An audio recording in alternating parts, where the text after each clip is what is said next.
마지막 시간 하도록 하겠습니다. 이번 시간은 181페이지의 기반설 연동체입니다.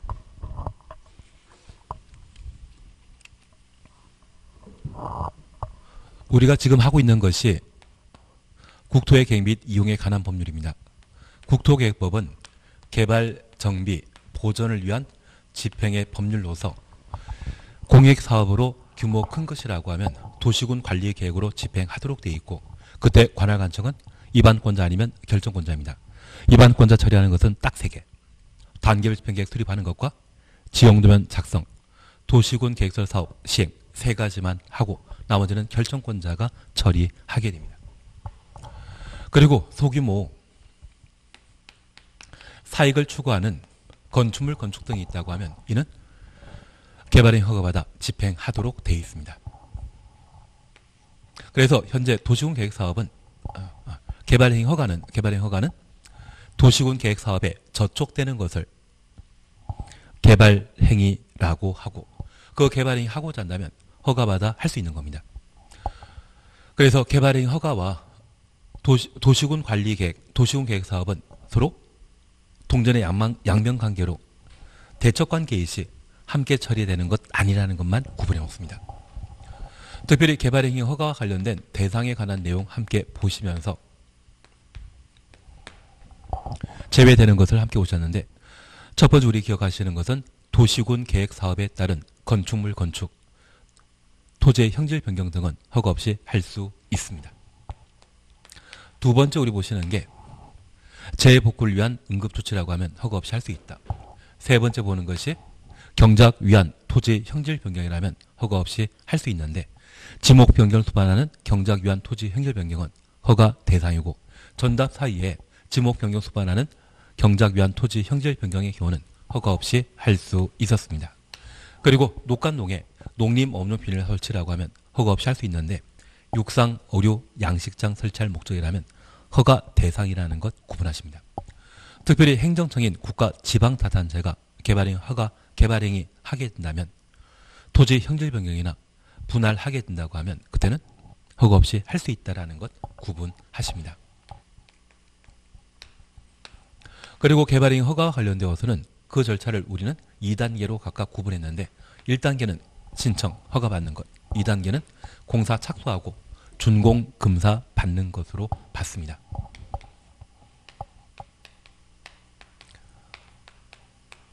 개발행위 허가 신청과 관련되어서는 기환경에 관한 서류 제출하도록 되어 있는데, 개발림도 관리구역의 경우는 기반설, 설치에 관한 계획서는 제출하지 아니한다. 여기 허가와 관련되어서는 대상은 이미 정리하셨고, 특별히 우리가 기억하실 것은 한번 허가받은 것을 변경하고자 한다면 다시 하는 것과 마찬가지이기 때문에 변경 허가 받아야 되지만, 경미한 사항의 변경의 경우는 특광시군에게 통지하고 대신할 수 있는데, 그 경미한 것은 우리 딱 2가지로 했습니다.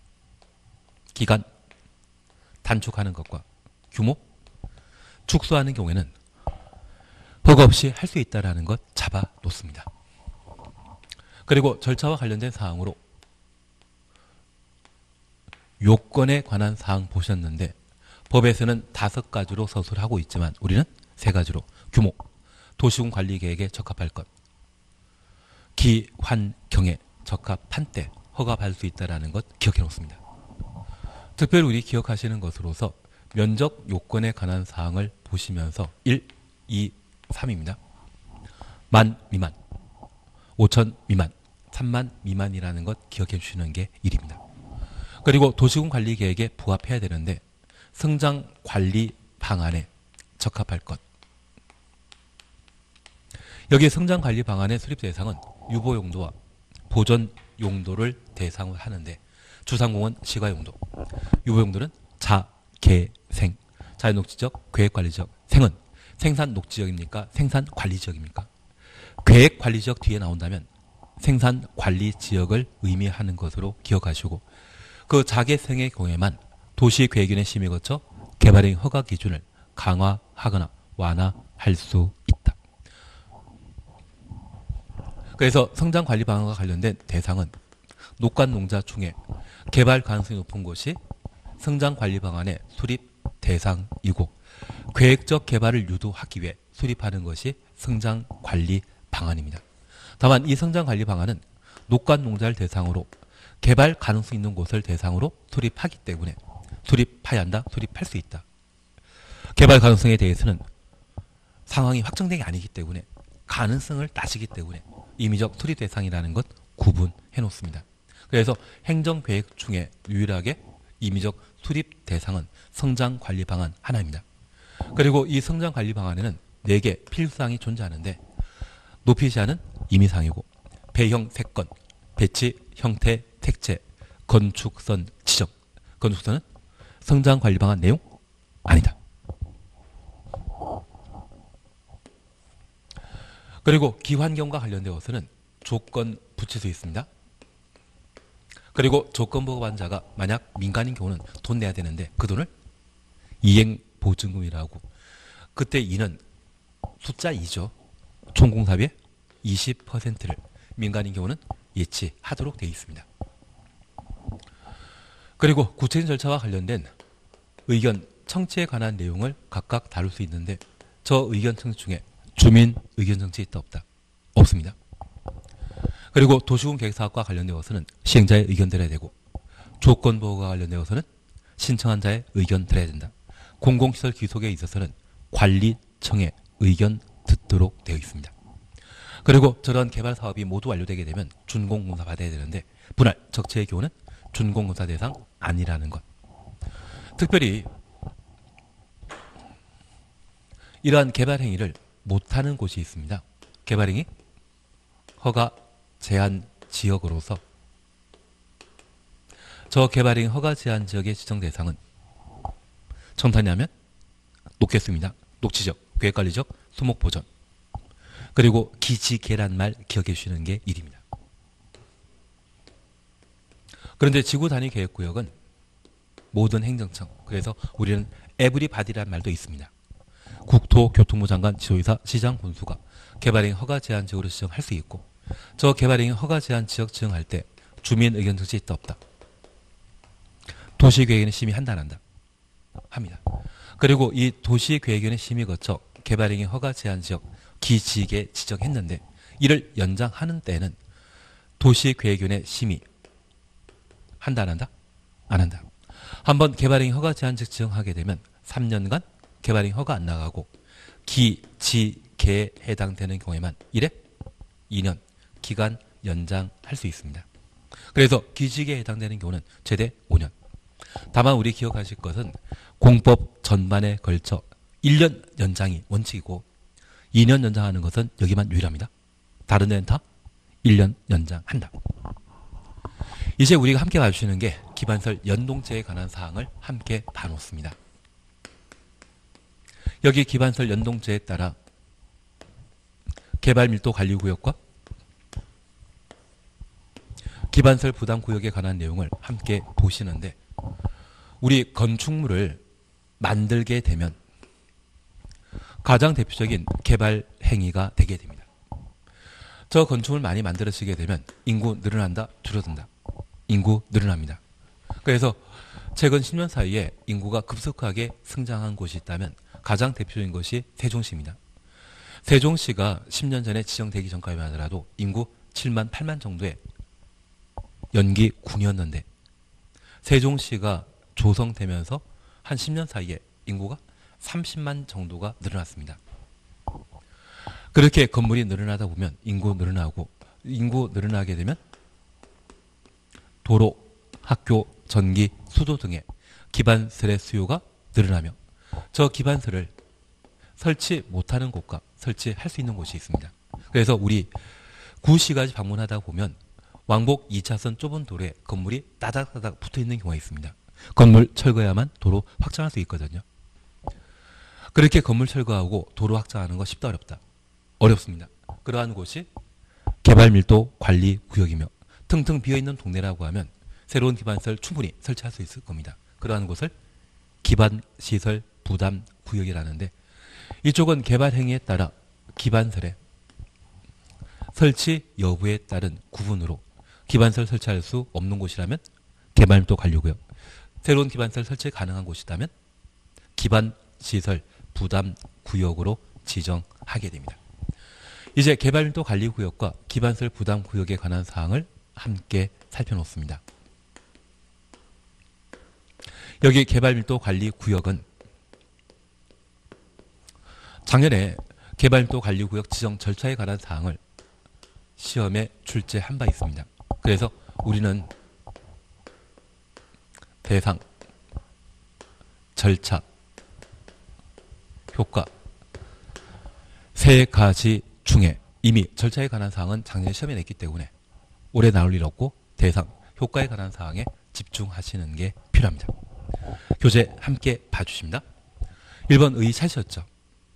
개발밀도 관리구역은 주거지역, 상업지역, 공업지역, 주상공 가려놓습니다. 추가적으로 개발하는 경우 기반시설의 처리 등이 부족할 것으로 예상되는 지역 중에 추가적인 기반시설의 설치가 곤란한 지역에 대해 지정하는 것을 개발밀도 관리구역이라 표현합니다. 그래서 주상공이라는 말 가로 해놓으시고 아닙니다. 이거 말고 한 장 넘기십니다. 2번 지정 찾으셨죠? 양가 1번입니다. 특별시장, 광역시장, 시장, 군수는 지금 우리는 개발인 허가파트 공부하기 때문에 관할관청은 허가권자라는 것 기억하시고 이들은 주거지역, 상업지역, 공업지역에서 주상공에서 가려놓습니다. 개발 행위로 기반시설의 처리, 공급, 수용 능력이 부족할 것으로 예상되는 지역 중에 기반시설의 설치가 곤란한 지역, 곤란 동네였습니다. 개발밀도 관리구역으로 지정할 수 있다. 그래서 개발밀도 관리구역 지정 대상은 주거지역, 상업지역, 공업지역으로서 AND 개념입니다. 새로운 기반시설의 설치가 곤란한 곳이 개발밀도 관리구역 지정 대상입니다.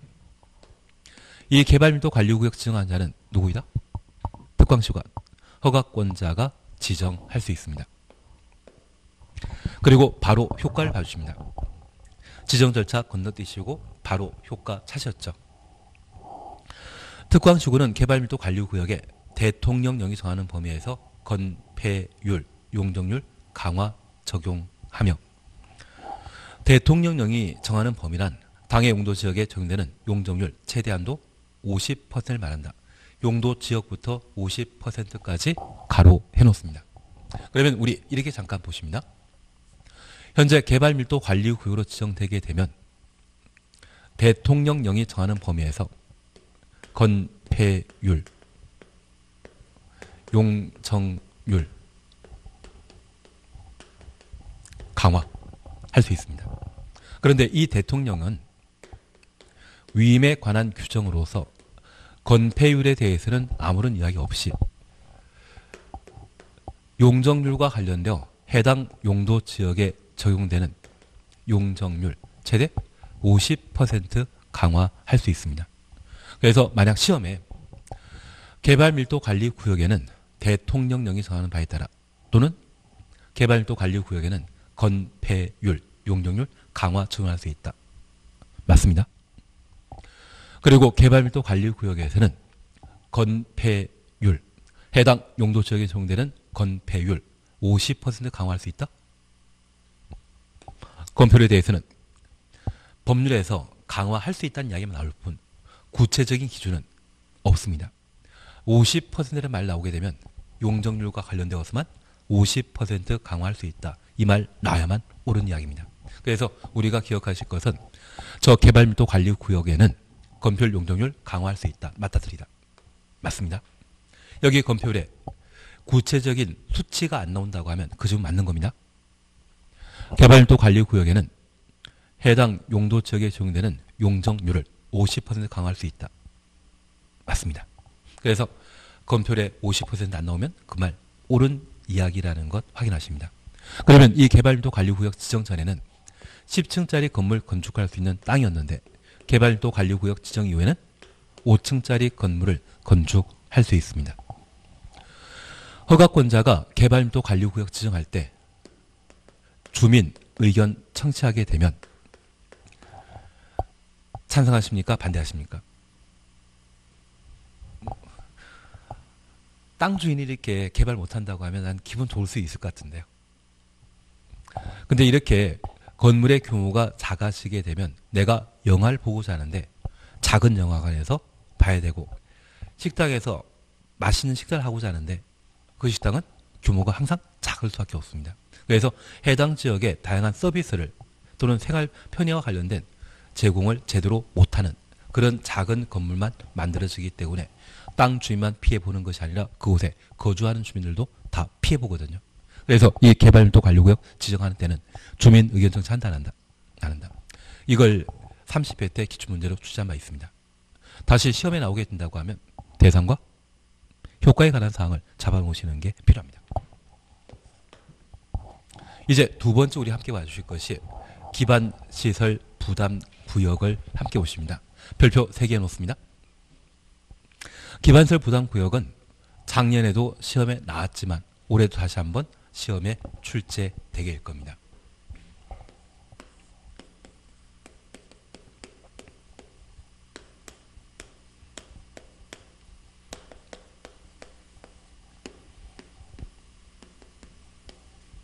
그래서 기반시설 부담 구역의 경우에도 대상과 절차, 그 효과에 관한 사항으로 기반시설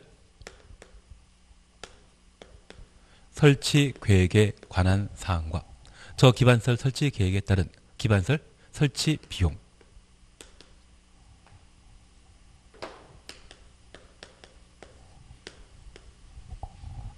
이러한 부분들을 각각 정리해 나가시는 게 이쪽의 학습 목표입니다. 우선 의의는 그냥 지나가시고 2번 지정 찾으셨죠. 특별시장, 광역시장, 시장, 군수는 다음 어느 하나에 해당되는 지역에 대해 기반시설 부담구를 지정하여야 한다. 지정하여야 한다. 추정습니다. 임의 규정이다. 강행 규정이다. 강행 규정입니다. 다만 개발행위가 집중되어 한 줄 밑에 다음 각 호에 해당되지 아니하는 경우라도 기반시설 부담구를 지정할 수 있다. 그래서 요건 충족하면 기반시설 부담구를 지정하여야 하고 요건 충족하지 못한다고 하면 지정할 수 있다. 그러면 박스에 1번, 2번 그냥 묶어놓습니다. 이 법 또는 다른 법령의 제정, 개정일 내 행위 제한이 완화되거나 해제되는 지역, 법령에 따라 지정된 용도 지역 등이 변경되거나 해제되어 행위 제한이 완화되는 지역. 그래서 첫 번째 우리 봐주실 것은 현재 기반시설 부담구역 지정 대상은 각종 행위 제한이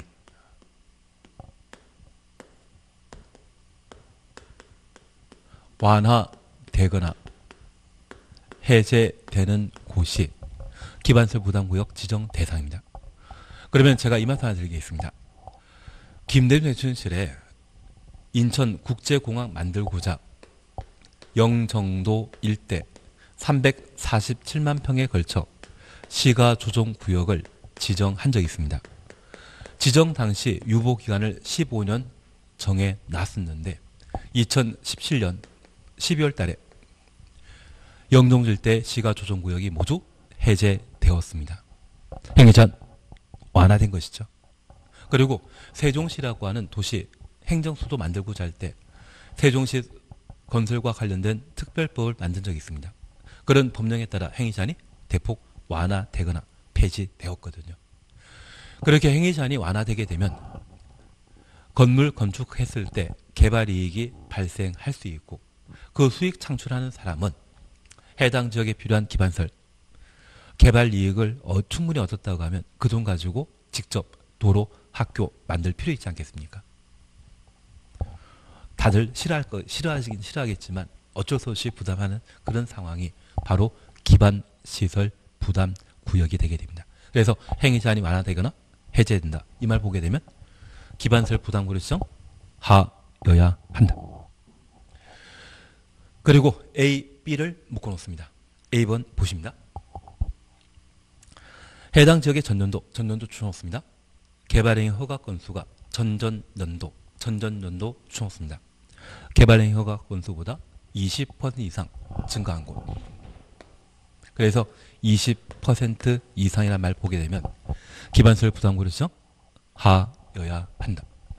그러면 2018년도에 내가 살고 있는 동네 개발행위 허가 건수, 건물 건축하겠다는 분이 100명이 있었는데 2019년도에 125건의 건축물 건축과 관련된 개발행위 허가 건수가 있다면 2020년도에는 기반설 부담고려죠?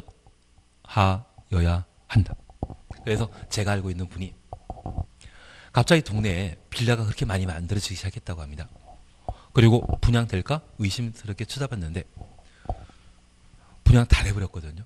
그리고 그 다음에 또 빌라 많이 만들어지는 것을 보고 할까 말까 고민하다가 3년차 되는 때 건축 허가 받고 공사를 개시했습니다.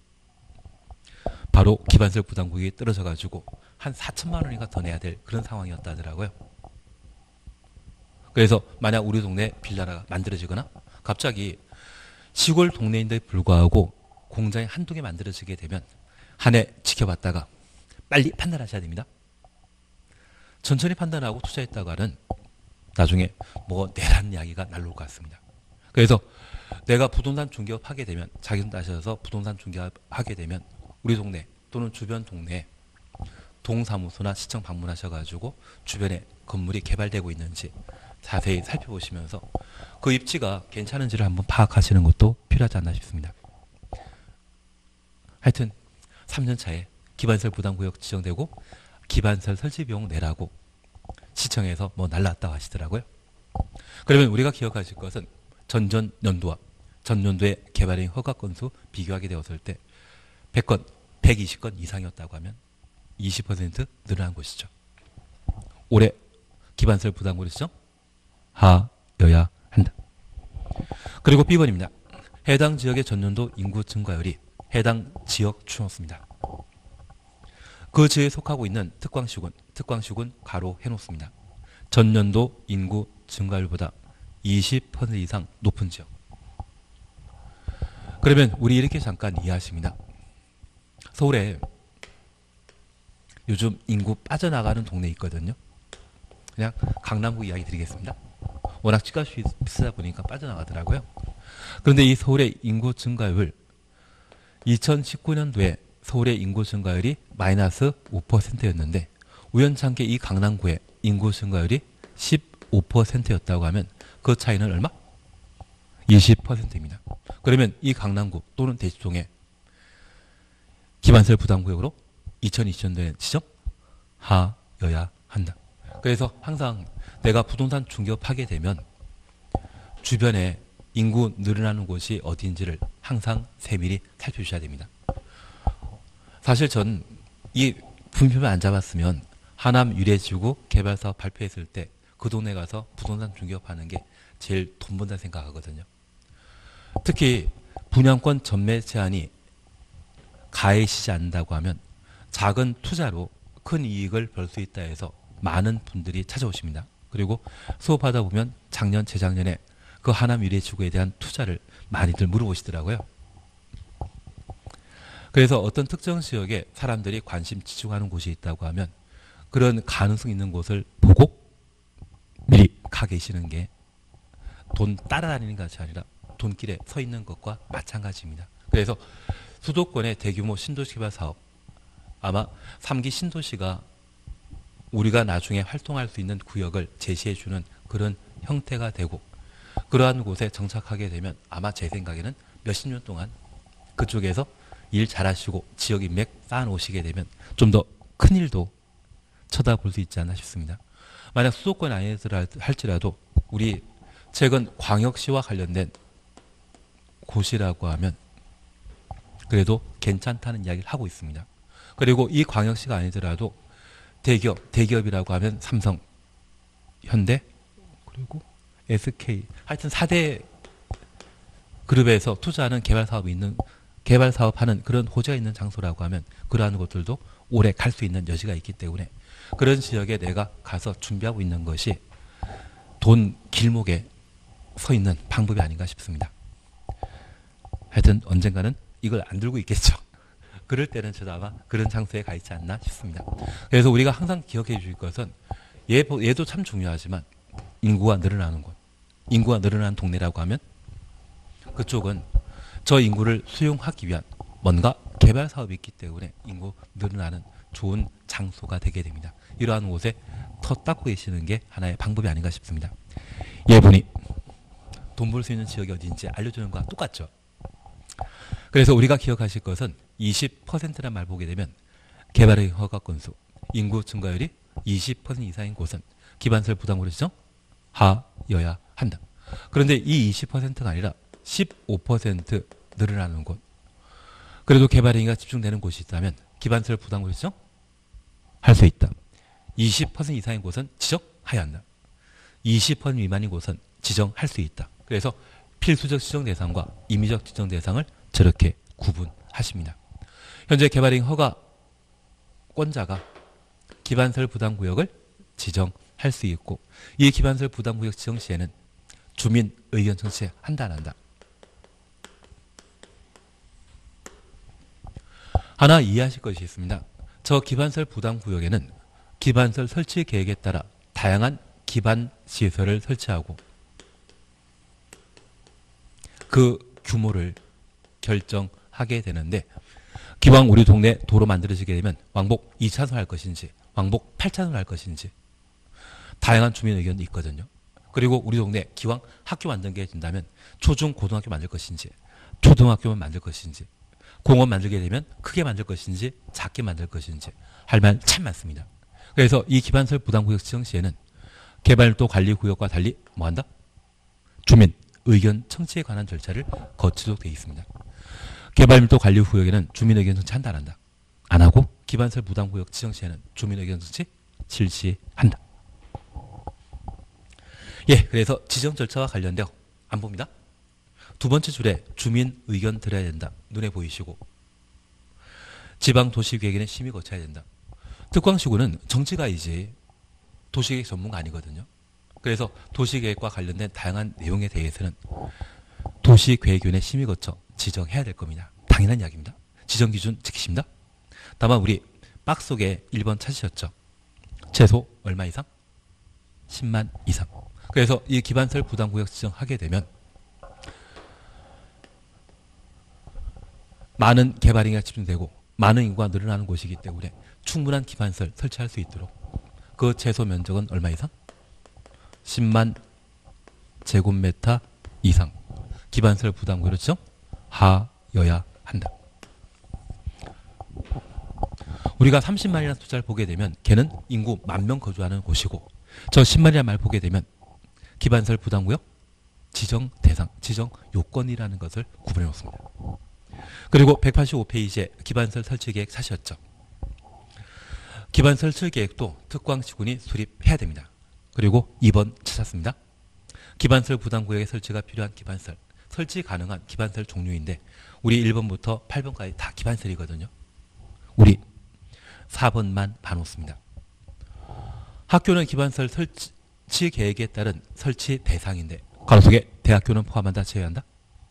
제외한다. 우리가 하나 이해하실 것이 있습니다.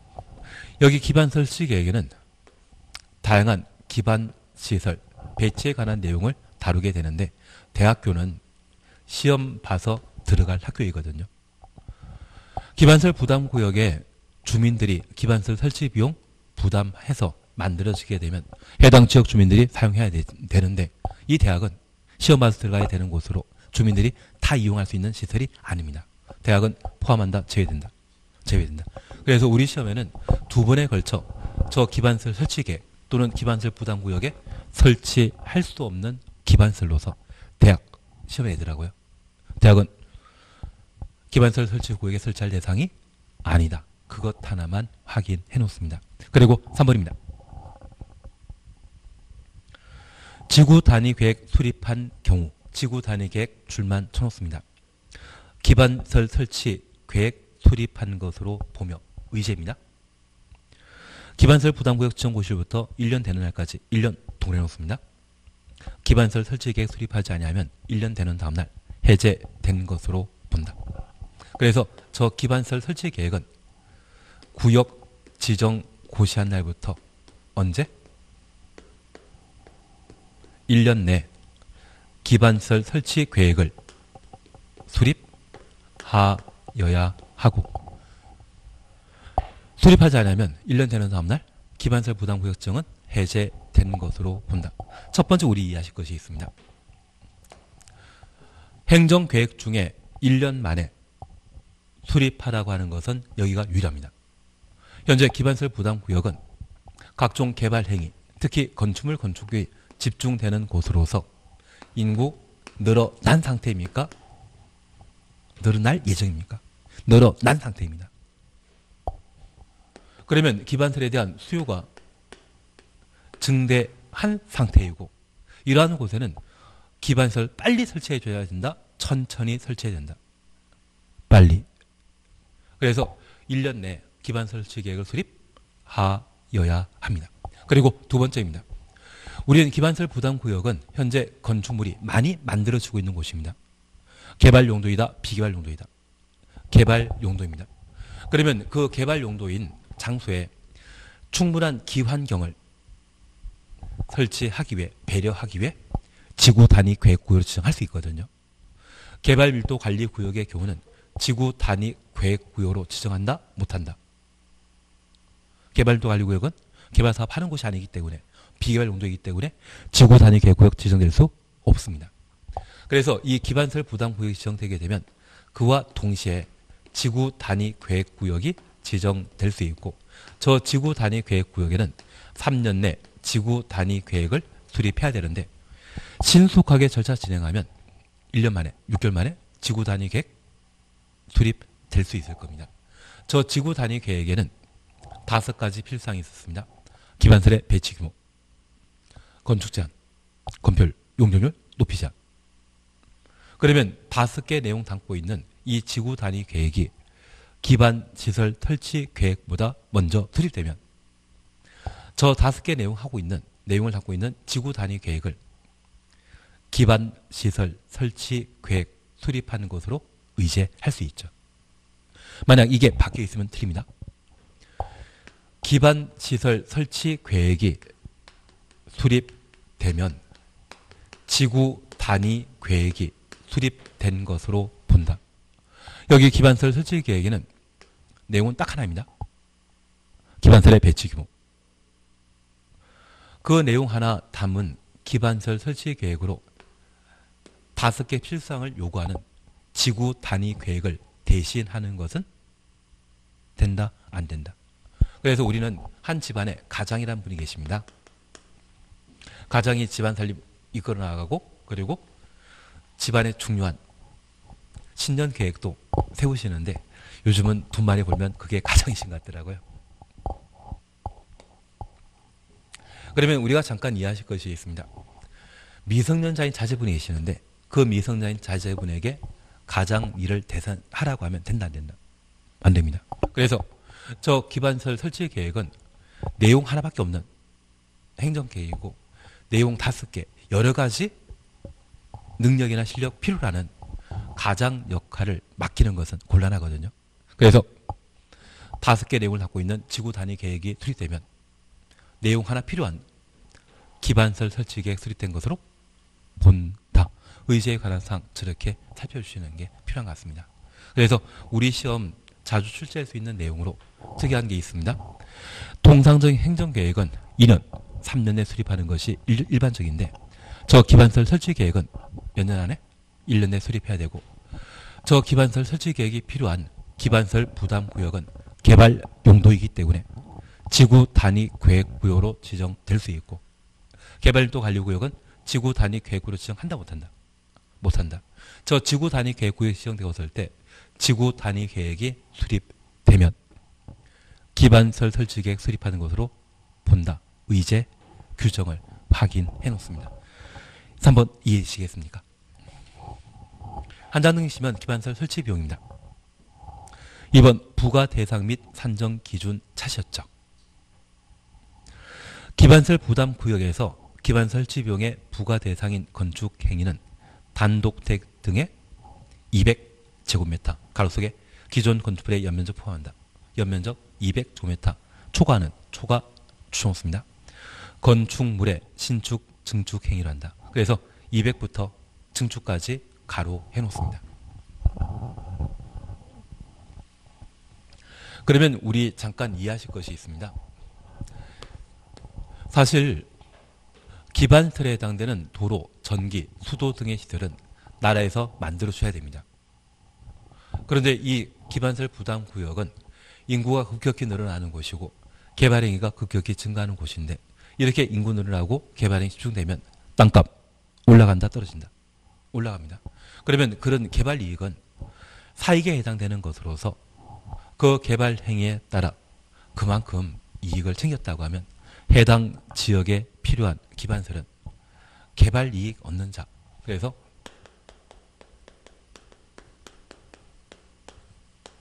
소유자 부담 원칙에 따라 그 지역에 필요한 생활에 필요한 다양한 기반설도 직접 설치하도록 강요할 수 있습니다. 이게 공익에 부합한다 생각하거든요. 사실 우리 잠실 5단지라고 하는 동네에 들어보신 적이 있는데 이 잠실 5단지는 1980년대, 90년대는 한강이 넘치면 물에 잠기던 그런 동네입니다. 그래서 80년, 90년대에 잠실 5단지에 살라고 하면 산다, 안 산다. 진짜 그랬습니다. 가끔 감전 되시는 분도 계시거든요. 심지어 강남역 일대도 감전, 진흥 아파트 앞에서 감전 되신 분도 계시거든요. 그래서 그런 동네 어떻게 사나 그런 걱정도 한번 한 적이 있습니다. 그런데 2002년도부터는 충분한 방지시설 설치해서 해당 지역에 더 이상 물에 잠기는 일이 없었거든요. 그때부터 가격 올라가기 시작해가지고 한 20년 만에 그 당시 2억짜리 아파트가 작년에는 20억에 거래된 적도 있습니다.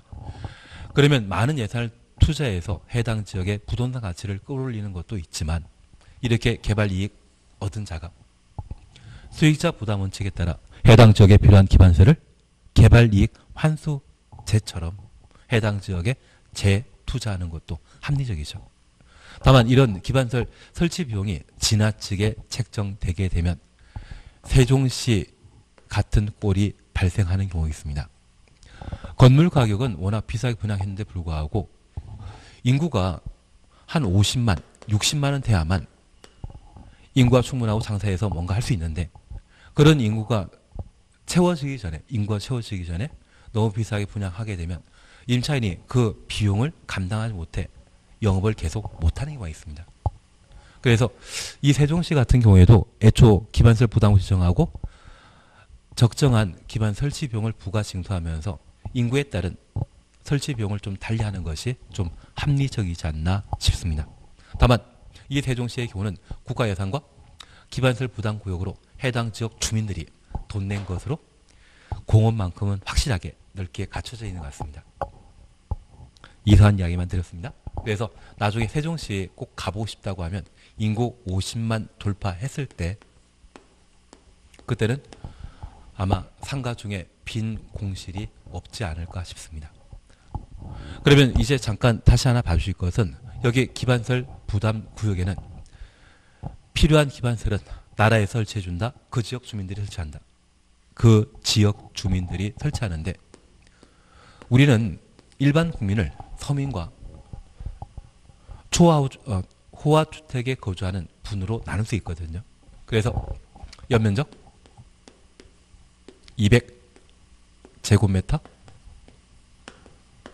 초과하는 건축물을 신축하거나 증축하는 자가 기반설 설치 비용 부과 대상인데 우리 세법의 호화주택의 기준은 연면적 274입니까? 47입니까? 예, 넘어가도록 하겠습니다. 제가 세법 하는 것도 아니고 부족하다 보니까 저는 그냥 넘어가도록 하겠습니다. 그것은 나중에 세법 교수님께 다시 한번 여쭤보는 걸로. 다만 우리가 기억하실 것은 연면적 200제곱미터 초과하는 건축물 신축, 증축한 자라고 하면 얘는 잘 사시는 분이시거든요. 그래서 호화주택도 아마 200 얼마일 겁니다. 그냥 넘어가고 연면적 200제곱미터 초과하는 건물을 신축하거나 증축하는 자는 삶의 여유가 넘치는 분이기 때문에 기반설 부담 구역의 설치 비용을 부담합니다. 그리고 부가 기준에 관한 사항을 살펴주시는데 얘를 유발 개수란 말로 대신하게 됩니다. 양가로 2번 기반설 설치 비용의 산정 기준 지키시고 표준시설 비용 제끼시고 용지 비용 필요 없습니다. 최근 심화학습에 나오는 1번부터 28번까지 0.7 이런 거 있지 않습니까? 이런 걸 시험에 내더라고요. 외울 수 있다, 못 외운다. 예, 잘 찍으시면 됩니다. 찍으면 됩니다. 대신 우리 1번, 2번과 3, 4번은 묶어놓습니다. 1번과 2번, 3번과 4번 묶어놓습니다. 여기 기반설 유발 개수로 단독택 0.7, 공동주택은 0.7로 같습니다. 그런데 우리 공동택이 규모 큰 주거형택이죠. 그런데 불구하고 유발 개수는 서로 같습니다. 큰 주택이건 작은 주택이건 1인당 해당 주택에 거주하면서 사용하게 되는 전기, 수도 사용량은 같다 다르다. 한 사람이 들어가 생활하는데 사용하는 전기 수도량은 똑같거든요. 그래서 단독택이건 공동택이건 유발 개수는 동일합니다. 그리고 근린 생활설과 관련되어 1종 근린 생활설과 2종 근린 생활설 구분하게 되면 2종 근린 생활설이 월등하게 높게 책정되어 있습니다. 하나 이해하실 것이 있습니다. 우리 가끔 김밥 천국에서 김밥 한 줄 드셔본 적이 있으시죠? 그 김밥 천국이 1종 근린 생활설이고 2종 근린 생활설은 일반 음식점에 해당되는 것으로 술을 판매하는 식당, 고깃집이 2종 근린 생활설입니다. 그러면 나는 고깃집에서 5분 만에 고기, 술 먹고 나가온 적이 있다? 김밥 천국에서 2시간 동안 2시간 동안 김밥 한 줄 시키면서 먹어본 적이 있다? 그러면 특정 용도의 건물 사용하게 되었을 때 이용하는 시간에 따라 사용하는 전기, 소도 양이 달라질 수밖에 없죠. 그래서 1종보다 2종 근린 생활설이 높게 책정됩니다.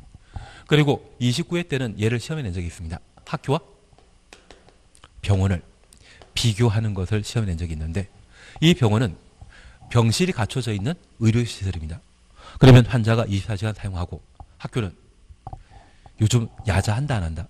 안 합니다. 그래서 제 친구가 원래 재작년에 정년퇴직하고 나올 상황이었는데 야자가 없어졌다고 땡큐 하더라고요.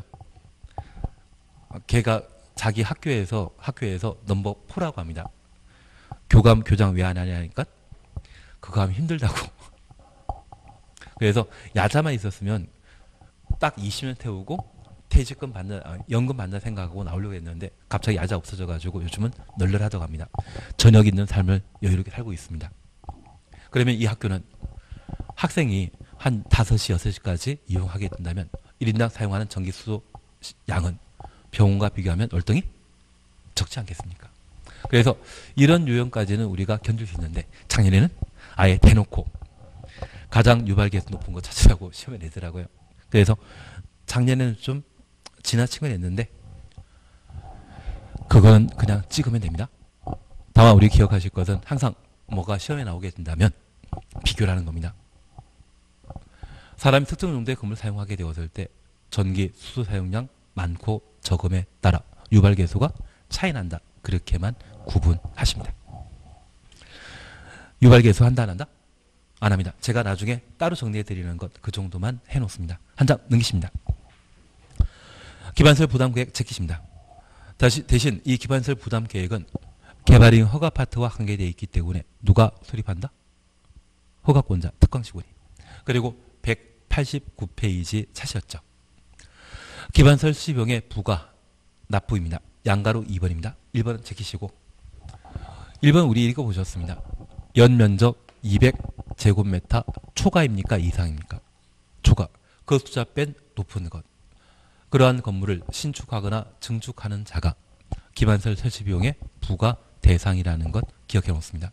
그냥 재미로 하나 여쭙게 있습니다. 만약 이번에 기반설 부담구역 지정된 이후 연면적 150이었던 건물을 50 증축하면 설치 비용 부과 대상 2단이다. 아닙니다. 그리고 200인 상태에서 100을 더 증축하게 되면 부과 대상 2단이다. 연면적. 얘는 연면적 300이기 때문에 200 초과하는 100에 대해 설치비용 납부해야 됩니다. 그리고 얘를 다 철거하고 종전과 똑같이 300제곱미터를 개축했다면 개축은 종전과 같은 범위 내 다시 축조하는 것을 말하는데 설치비용 부과 대상 이다 아니다. 이미 100초가 하는 건 됐거든요. 신축, 증축은 나대지에 새로 건물 건축하는 것, 증축은 있던 건물을 크게 만드는 것. 그렇게 해서 연면적 얼마? 200제곱미터 추가하면 설치비용 부과 대상입니다. 그런데 개축은 종전과 같은 규모 범위 내 다시 축조하는 것으로서 설치비용의 부과 대상 아닙니다. 그런데 300이 아니라 350을 새로 신축하게 되었다고 하면 종전에 300은 냈거든요. 초과는 50만. 설치비용 부과 대상이 되게 됩니다. 그러면 이런 200제곱미터 초과는 건물을 신축, 증축한 자에게 돈 내라 통지해야 되죠. 그리고 통지받은 자는 돈 내야 되지 않겠습니까? 그래서 이 기반 설치비용의 부과 징수 절차를 함께 살펴놓습니다. 동그라미 1번 부과 시기 찾았습니까? 한 줄 밑에 건축 허가받은 날부터 2개월 이내, 건축 허가부터 2개월 이내 가로 해놓습니다. 기반시설 설치비용 부과하여야 하고,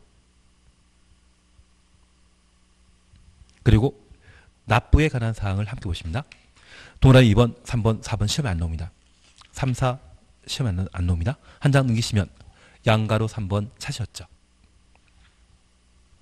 동그라미 1번입니다. 납부 의무자는 사용 승인 신청 시까지 이를 내야 된다. 사용 승인 신청 시. 그래서 190페이지에 양가로 3번 기반 설치 비용의 납부.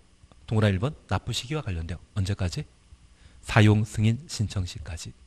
아직 우리는 건축법의 건축허가 사용 승인 못 보셨기 때문에 지금은 줄만 쳐놓습니다. 그래서 설치 비용은 건축 허가 받은 날부터 2개월 이내 돈 내라 통지하고, 통지받은 자는 건축공사 다 끝나고 사용 승인 신청할 때까지 돈 내도록 되어 있습니다. 그래서 얘는 건축허가 보고 다시 한번 정리해 나가셔야 될 내용입니다.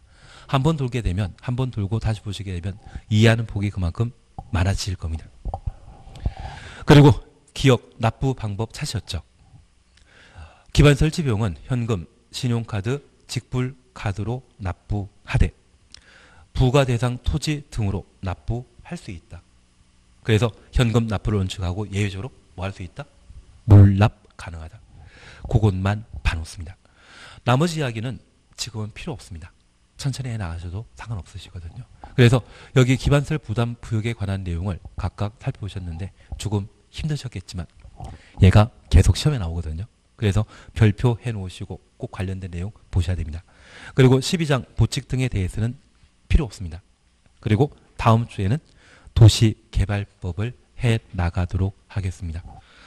갑자기 날씨 추워졌는데 건강관리 잘 하십시오. 수고하셨습니다.